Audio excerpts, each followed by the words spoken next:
Hello and welcome to J&J True Outdoor Adventures. As some of you may not know, I am a ham radio operator, and I wanted to make what they call a go box to take to our deer hunting camp so I could communicate. In these images, you're going to see where I started out with the radio, a Luton LT425 UV, used some plexiglass. I got a roll-up J-pole. And I started the layout, seeing where I wanted everything to fit. Got a SO239 connector and got some switches, and I had a pattern for the meters and USB ports that was going to go in.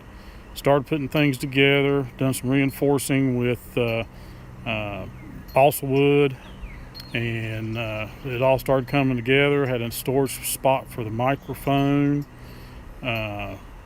I was thinking about putting these banana plugs in, but wasn't sure like that. I got the switches mounted, still waiting on the meter to come in and the USB to come in, and just working on it day by day. So I kept looking at it, thinking, well, is there any place to improve? Well, I went ahead and done a battery test, and of course you can see success.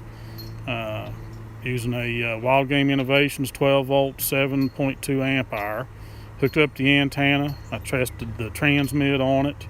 Here's the fuse panel that I ordered. It's got LEDs that will show up whenever a fuse is blown.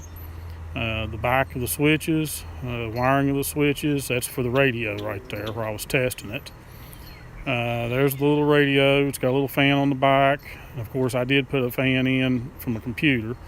Used an MTM 50 caliber ammo storage box, and just started putting this all together. Finally got the meters in. There's the panel, so I could mark out where the meters need to go. And here it is, somewhat completely done with vinyl camo pattern on it. Here it is, all hooked up and tested.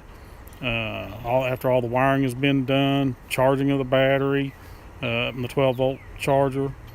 Here it is. I had it at the office so I could show it to some people, and this is about it.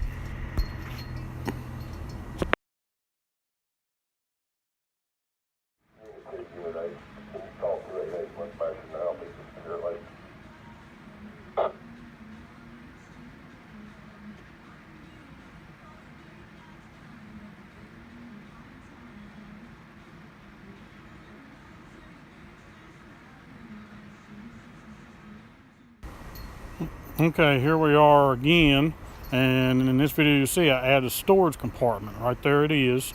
That's where I can keep the BNC connector, the programming cable, and all that. And of course it's down to 12.3 volts, and of course I'm charging the battery now. Here it is outside just before I got ready to charge.